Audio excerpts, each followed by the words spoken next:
Okay, this is part 2 of the garden video in honor of Stephanie's birthday. And let's start with, I moved this from another spot. This is a geranium, perennial geranium. Oh wait, here we go. Here it is. Johnson's Blue, which is currently blooming and is quite nice. Let's get a close-up on these lovely flowers. Anyway, so we are on the west side of my house right now. And this is a bed that used to be lawn and then got smothered by leaves on purpose. And this is one of the few beds in the garden that doesn't have some horrible invasive weed that's just a constant struggle. So this is one of my favorite beds. And I frequently just throw things here that I don't have another place to put. So here we have a recently transplanted euphorbia, which is being very dramatic about the fact that it's been transplanted. You have plenty of water, perk up. All right, so on the west side of the house, I'm really trying to go with just bushes because the idea is to reduce maintenance. So I think I showed that to you last year, and here's the viburnum. Oh, it's going to bloom. I don't know if I've seen it bloom before, but it's gotten a lot bigger, and it will soon go over and be pretty close to the French lilac. It's supposed to get 15 feet big. Anyway, this is my current work area. You can see all my tools are out. I've just cut back a Russian sage plant. And these daisies are just getting ready to open. A few of them are open. This is an echinacea area being surrounded by a woodchuck prevention. And so this region has lots of phlox, a whole lot of sun drops. That's the name of them, isn't it? And they will be blooming soon. We've got some short purple iris kind of on the way out.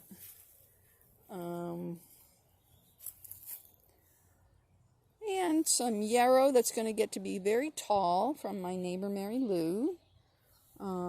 Husker's red penstemon. And then here we have the Stuartia tree that I planted, and it's just gotten enormous with tons of buds. It'll be blooming white pretty soon. This is a bush that my friend Kathy gave me when I retired. What the hell is it? I can't remember. I know what it is, I just can't say it. Shoot. I know what it is. I'll think of it later. Okay. And let's just go down this pathway. So here is an edging of that Johnson's Blue geranium that I had moved one that you saw at the beginning of this video. So it's sort of like a little mini hedge. And this bed behind it, I have actually pretty much cleared out. It was a ton of grass.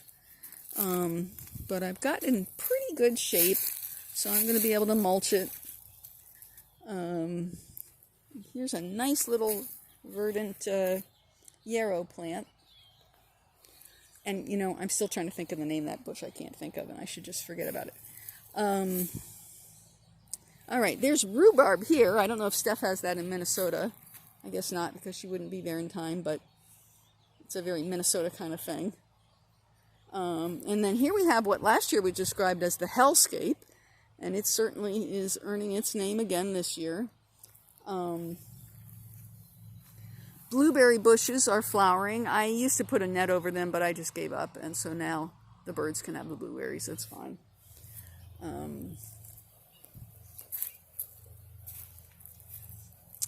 And these are all asparagus stalks, because you have to let them turn into ferns.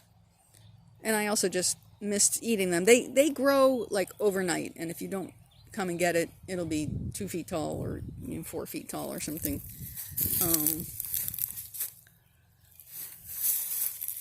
And then I don't know if you can see this. There's a huge depression that looks like maybe a bear came, because there was a bear sighting on the town Facebook page. So the bear may have come and just plopped itself right here in this depression.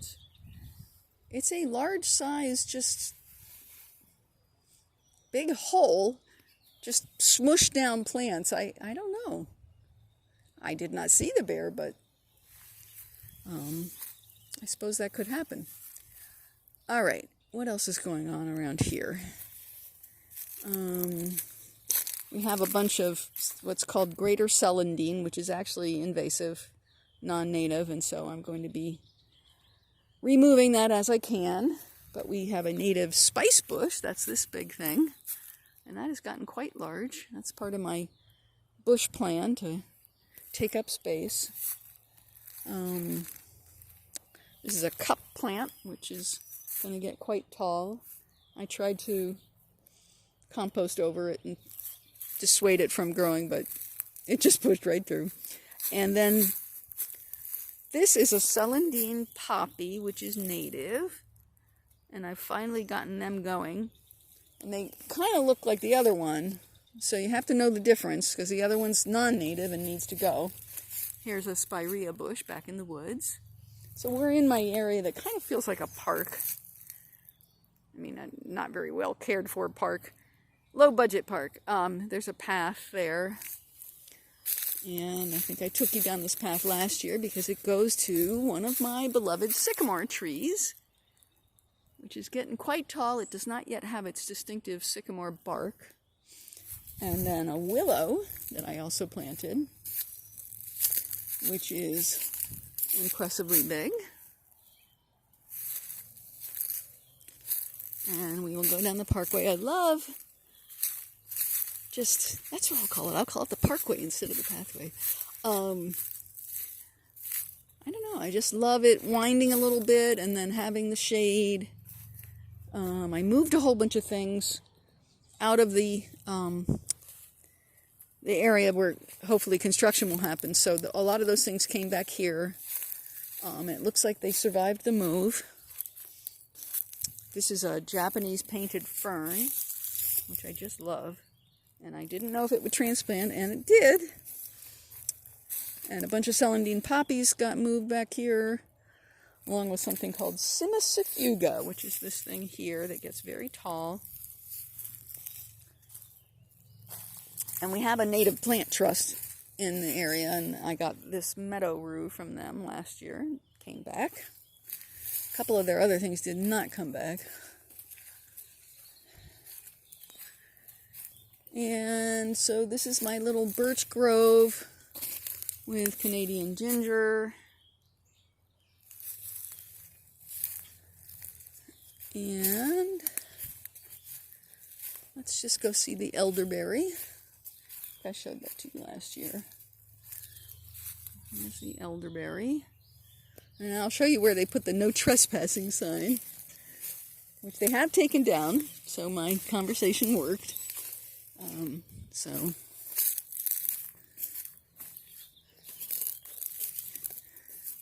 this is the place where the no trespassing was, but the wire is still there that somebody could easily walk into, so I'm going to have to find a way to get that taken down.